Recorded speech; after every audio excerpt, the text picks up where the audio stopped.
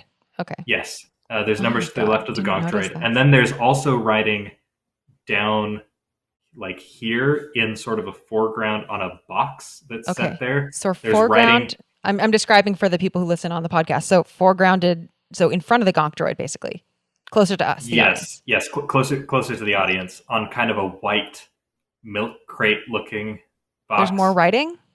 There's more writing in that shot. Again, that I Oh had my never God. noticed You before have this an viewing. eagle eye for this. Okay. It's Wow. a curse. That's yeah, cool. so it's in a script that tentatively we are calling it the Mos Eisley script because it also shows up on a few items throughout Mos Eisley. There's just various writing and it's kind of like this scribbly. Sorry, I shouldn't say scribbly. It's like very blobby. It's a very blobby, hand painted. Okay. Text. Is it something where you can translate it? Like, is it Arabic or is it? It doesn't translate to anything Okay. because in these early movies, almost none of the alien writing does. So same with the Mos Eisley instance. There's not really. Right. Yeah. Okay. Interesting. I may make a font and assign letters to it in the future, but I need to get better reference for it.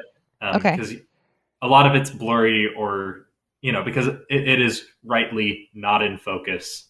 Yeah. Right. Yeah. Okay. This is interesting. Okay. That kind of gives me ideas of like maybe what kind of music the Cantina band is playing on, like when we're going back to what their sheet music would have looked like. Mm-hmm. And then there's also the sign for the Mos Eisley Cantina. You can see about 1.5 letters on the sign above the door to the Mos Eisley Cantina. And in The Mandalorian, you can see all 4 of them. They recreated the sign. And what does it translate to? Again, nothing. It's just shapes. I mean, but they haven't retroactively. Oh, presumably Chalman's Cantina. That's the name of the owner of the cantina. So is there no Arabesh in A New Hope? There is no Arabesh in A New Hope. The first instance of what we would call Arabesh is in Return of the Jedi on board the Death Star. On board the Death Star? On a console? I think so. Yep, on the consoles when it's showing the shuttle schematics. Okay. Yeah. Fascinating. This is so interesting. Now I'm curious, do you have the Disney Plus versions added or like the latest Blu-ray? Have they added Arabesh? They have. So in 2004, it's sad that I can know this off the top. No, it's great. You're in the right place. In 2004, they added for the DVD re-release. They changed some of the English on board the Death Star in Star Wars, in the one you're watching. They changed it to Arabesh. So on the tractor beam console, they changed it to Arabesh. Okay. Using a fan-made Arabesh font. So keep making those fonts. Yes. Cool. Wow. Yeah. Well, thank you for sharing that. Okay. Well, now let's get on to the Star Wars Music Minute questionnaire. So it's the same 3 questions for every guest, and the first question is, in 3 words, what does Star Wars sound like?